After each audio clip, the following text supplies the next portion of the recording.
I think you come to the Belgium to win it. Wabash always fight.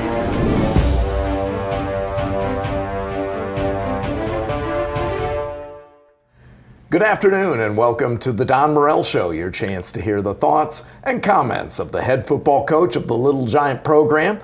We come to you after Wabash improves to 2-0, 1-0 in the North Coast Athletic Conference with a 30-13 victory over Ohio Wesleyan on Saturday as part of the Little Giants homecoming. And Coach, last week you talked about this being a good defensive matchup between two teams that really know one another, and an Ohio, facing an Ohio Wesleyan team that really prides itself on its defense, and that's really what we saw all day. Just a couple of offenses that were working to be able to try and find a play that would work, and your offense did with a couple of key plays. But the defense was just stellar on Saturday facing Ohio Wesleyan in the win. Your thoughts on the game overall? I just think the Ohio Wesleyan game, year in and year out, even dating back to when I was the coordinator for Coach Rayburn, is the same game.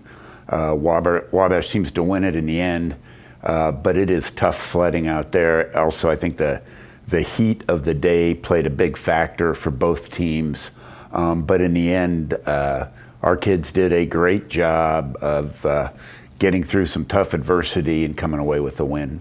For the second year in a row, and we were talking prior to taping this show, Avery Epstein will probably get a nice commencement gift from Caden Booza, because Caden Booza's given him a lot of things over his career. Avery had another interception on Saturday, one of two for the Little Giants, and of Avery's 6 career interceptions, 4 of them have come off Caden Booza. Again, we talked last week about what do you have to do to continue to keep him off balance, and you really were able to make the day difficult for him. 12 tackles for loss in the backfield, 6 sacks. Gavin Rupert wins conference defensive athlete of the week after an 18 tackle performance, along with 5 tackles for losses, 2 sacks, and an interception.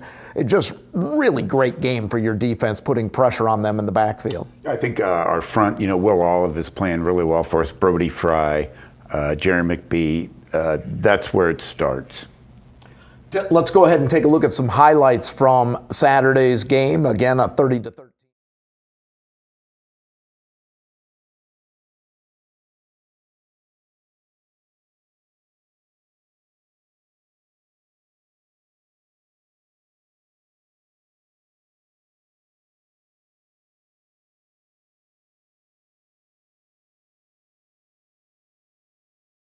How have you seen him improve from his freshman to sophomore year? Most importantly, I've seen him grow as a person. He is a great kid. He's part of the ROTC program. And then he's still kind of learning the game, but he does a great job for us rushing the passer and, as you said, dropping in coverage. Defensively, again, those 12 sacks total, you ended up accounting for 50 yards of lost yardage in the run game.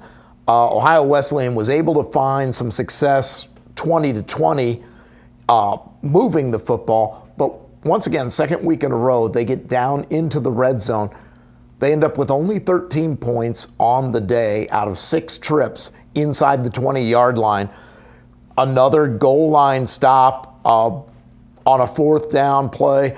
At the end of the first half, they decided to not kick the field goal, even had an untimed down on a penalty right at the end of play in the first half, and you still get another stop. What has really gotten into this defense that they love having their backs up against the wall and want to make that big play? I think it's a few things. One, most of those kids out there have been here at least 3 years already, and they've been around a long time. They have tremendous pride. I think Jake Gilbert and our defensive staff has done a great job of making us a tougher defense. And then I also think offensively, our ability to play with a tight end or 2 tight ends has made us even more physical. And when we face teams that don't have a tight end, it's a little bit easier for us on defense. Offensively, you were able to get a lot of people into the mix. 8 different players had rushing attempts, 6 receivers with catches. Not really by design, but you ended up playing 2 quarterbacks on Saturday. Blake White got off to a very good start. He was 10 of 17. Did have a couple of interceptions. One really not his fault. Ball tipped out of a receiver's hand, but ended up 10 of 17 for 78 yards.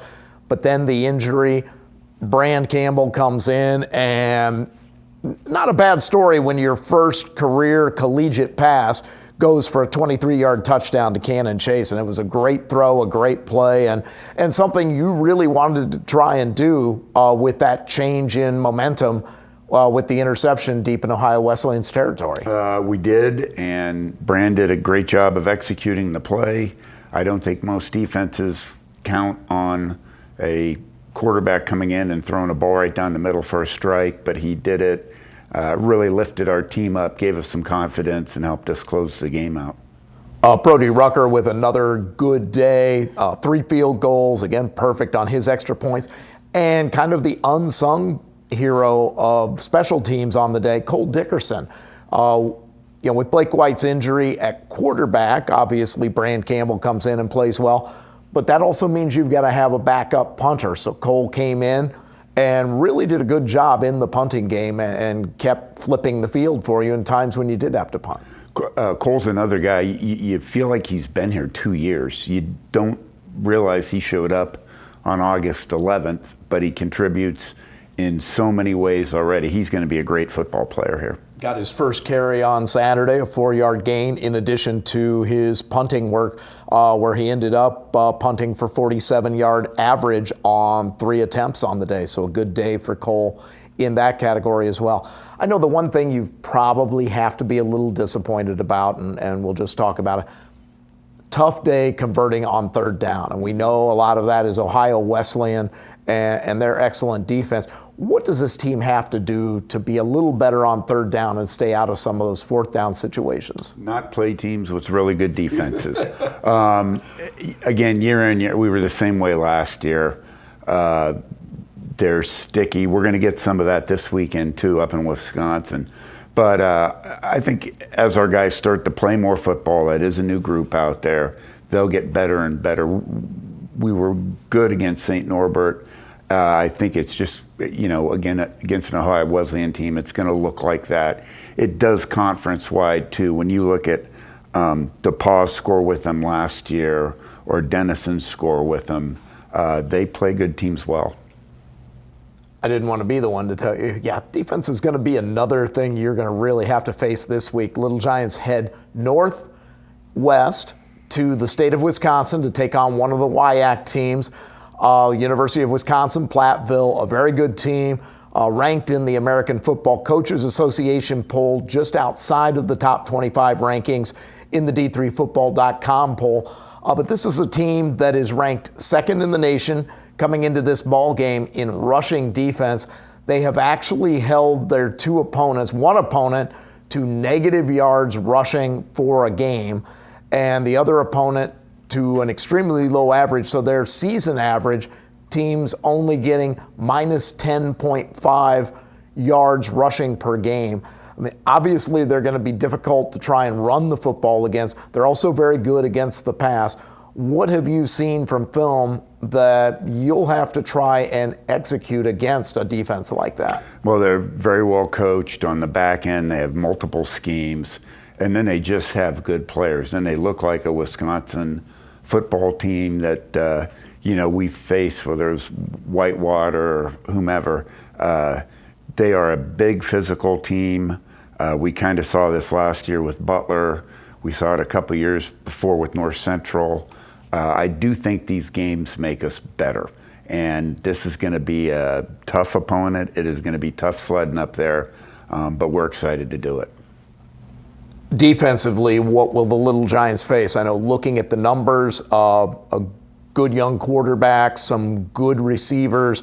Looks like they primarily look at the passing game. Running game sets up the pass for them.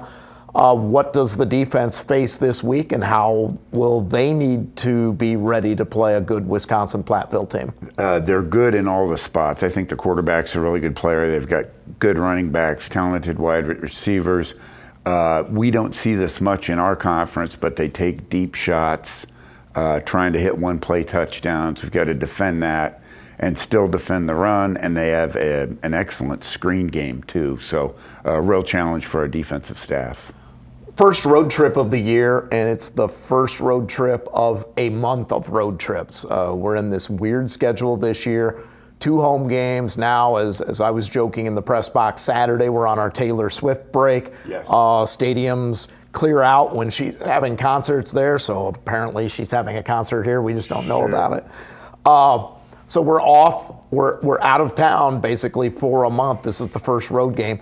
What changes when you take a football team on the road and get ready for a road contest at a place like Platteville? It's a challenge, and we've got so many kids taking their first trip ever. You know, you fear losing a kid in a hotel, or, you know, can't find where the dinner is that night. Those type of things. But I think this team is so mature, and they handle things so well. We shouldn't have any problems with the travel. That game is a 2 o'clock Eastern, 1 o'clock Central start time. Links to the live video and the live stats are on the webpage. If you're planning on traveling to Wisconsin-Platteville, or if you're already in the area and are coming out to support the Little Giants, you do need to be advised. Tickets are $12 in advance for adults, other prices for seniors and children. There is a link on the Wabash website to their ticket page, along with their game day information. They have some tailgating lots. They have paid tailgate lots that have hour restrictions on them. And then they also have some free parking around the area. There is information on the Wabash Football Parents Facebook page about where Wabash tailgaters are going to try and gather at Platteville. So if you're planning on going up and want to tailgate before the game, make sure you are on that Facebook Wabash Football Parents page, or have been in contact with someone who does have a son on the team, so that you can make sure you know where the Wabash group will be and you can go tailgate with them. Again, that game, 1 o'clock Central, 2 o'clock Eastern, with all the links on the Wabash website. Coach, best of luck this week, and let's enjoy the trip on Friday. Safe travels, and have a good game on Saturday. Thank you. You've been watching the Don Morel Show, your chance to hear the thoughts and comments of the head football coach of the Little Giant program. We'll talk to you next week. I think you come to the Belgium to win it. Wabash always fight.